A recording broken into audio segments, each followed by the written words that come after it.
Hello, and thank you for coming. My name is Janet Lane, and I'm here to present Temporal SIR-GN, our efficient and effective temporal structural representation learning approach for temporal graphs. One of the frontiers in graph machine learning is temporal graphs. And in our work, we define a temporal graph as one with edges that change over time, which can be thought of as a sequence of graph snapshots with discrete timestamps. So temporal graph representation learning automatically generates numerical vector representations for graph elements. And here we're going to consider nodes. There are proximity-based approaches which generate similar representations based upon co-occurrence in a random walk or D-hop reachability. And then there are structural representations which generate similar representations for nodes that have similar neighborhoods. Adding in the time component, we refer to temporal structural approaches, which give similar representations for nodes that have similar structural changes over time. And I want to highlight here that we consider time deltas rather than absolute timestamps. So shown in this example, A and D would be what we consider temporal automorphisms because they have the same structure changes over the same time passed. And that is because the time delta between T1 and T2 is the same as that for T2 and T3. So I just want to talk for a second about the limitations of the existing work in temporal graph representation learning. Most methods fail to capture temporal structure, as I'll soon show, and these methods are too time and space expensive because they calculate a representation for every node at every timestamp. And a lot of methods will mitigate this by aggregating timestamps, and that loses information and comes with other problems. So we propose temporal SIR-GN, which captures temporal structure, has a runtime that's linear in the number of temporal edges, and only takes up a space linear in the number of nodes. And that is because we're only generating a single overall representation for each node. So we'll compare to several temporal GNNs, but I want to pay specific attention to CTC-GN, which has a structure based on the supervised method, and that most closely aligns with our goal. And we'll also test a few static approaches just for baseline. And our goal here is to generate a single vector representation for each node that captures the evolution of that node's neighborhood structure over time. And this can be useful for tasks like detecting fraudulent bank users via their temporal transaction patterns. And I'm just going to highlight some limitations of the existing works with this toy data set, where I've systematically varied neighborhood structure, absolute timestamp, and time deltas. And then I'll show the projections of the resulting representations for each method in two-dimensional space. So we're specifically interested in the nodes highlighted here in red. And I just want to point out that the most of these nodes have identical neighborhood structures, though different timestamps, and J and Q specifically have different structure from one another and from all of the others. And I'm going to isolate some comparisons to show specific properties. So here nodes N and P have identical neighborhood structure and absolute timestamps and therefore time deltas. They do have differing neighbor node identities, so proximity approaches will not recognize their similarity, but we would call these temporal automorphisms. Only TGAT, the structural CTG-CN, and temporal SIR-GN are able to recognize that these two nodes are identical. And we, in fact, in our paper, provide a theoretical proof that temporal SIR-GN will generate identical representations for all temporal automorphisms. Now, nodes A and F have the same structure, and they have different timestamps but identical time deltas. So we're also going to call these temporal automorphisms. And a large number of the methods, including temporal SIR-GN, consider these two nodes identical, but these other methods also consider, for instance, nodes J and or Q identical to them, which we know have different structure. And as I just said, A and Q have different structure, but we did give them identical timestamps. And therefore, a lot of these methods consider them exactly the same. And really, you can see temporal SIR-GN recognizes that these are different and puts them far apart. Now, finally, nodes A, K, M, and N have same structure, different timestamps and time deltas of 4, 5, 6, and 50, respectively. And really only temporal SIRGN creates representations that are more similar for closer time deltas and farther away for larger time deltas. And in summary, for all of the related works, in at least some case, they either failed to recognize similarity or failed to recognize differences with respect to temporal structure. And only temporal SIRGN was able to truly capture the nuanced structural information here. So this is a simplified schematic of our method.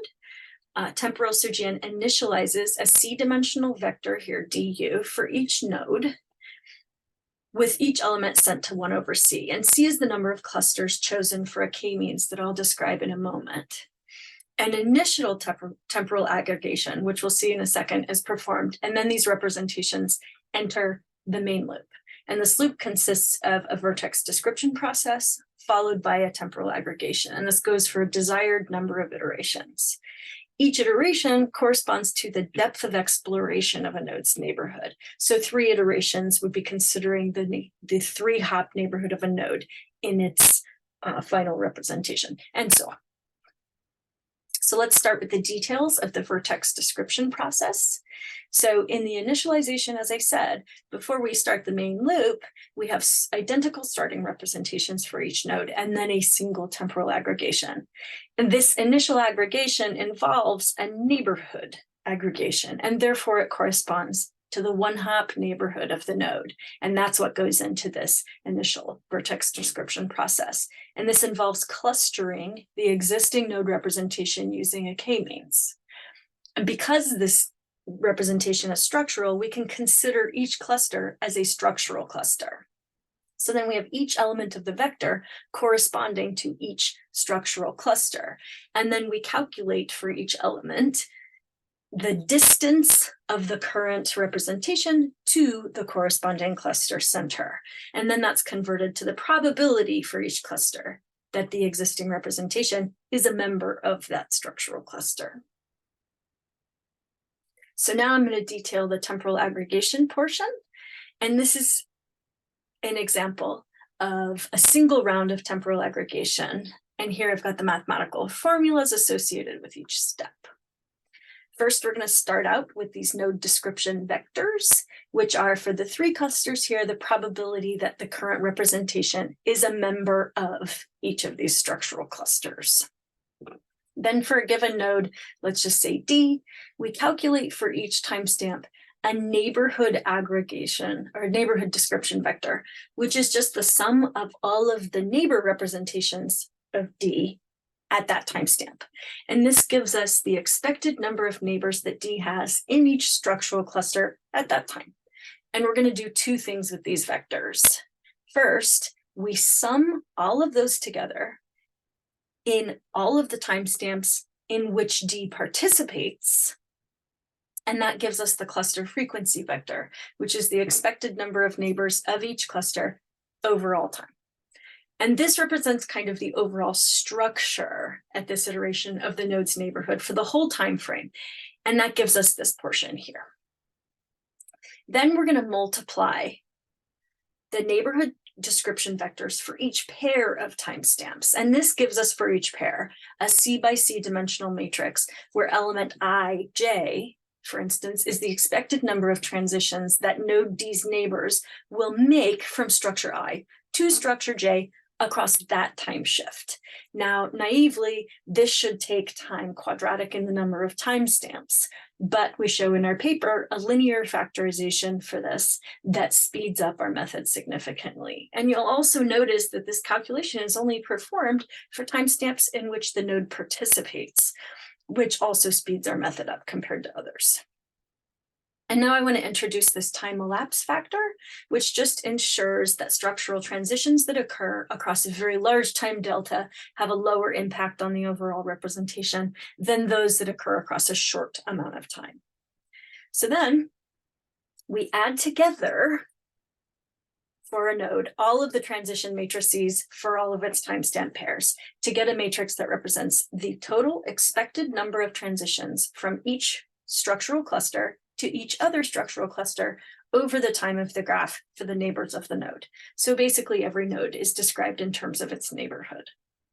And finally, we're going to concatenate the cluster frequency vector with the cluster transition matrix to get the final representation.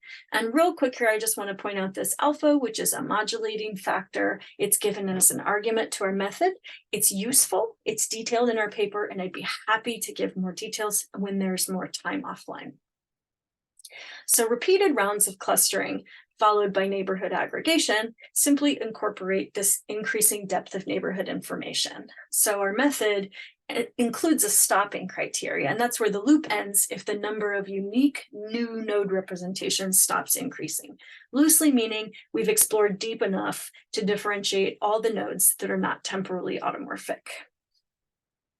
So let's get into experimental results. And here we took one of our real world data sets, copied it 5 times, and to each copy added incrementally 10% increasing random temporal edges.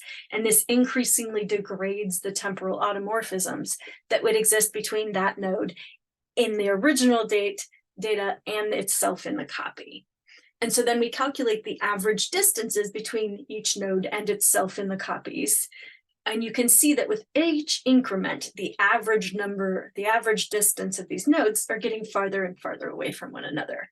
And this shows that the similarity between node representations generated using our method indeed reflects similarity or difference between the temporal structure. So these are node classification on a set of synthetic data sets that we generated where each node class is tied directly to a node's temporal structure. And then for each data set here, we add an increasing number of random edges to act as noise in the temporal structures of each node. And temporal SURGN clearly outperforms the other methods, and only TGAT comes even close in performance. And then we temporally adapted 3 common structural static data sets. I'll describe how when there's more time. And temporal SURGN also performed best on these data sets. And you may notice here we were unable to run some of these methods due to reasonable time and space constraints. So here we show node classification results on real world temporal data sets, and also found temporal SURGN performed the best on 3 out of the 4, coming in second with the F1 score on the 4th. And this figure is showing the runtime in seconds of each method on 4 of our data sets. The sizes are given in the table. And for all of these data sets, temporal SURGN is the fastest, and sometimes by multiple orders of magnitude. And you can see as the data sets are getting larger, several of these methods are dropping off because we can't run them due to time or space constraints. So in conclusion, temporal SURGN is better able to capture temporal structure than other methods, and that makes it perform better than the existing work on node classification tasks. And temporal SURGN is more time and space efficient than the state of the art for temporal node representation learning. So thanks for listening, and I'm happy to take questions.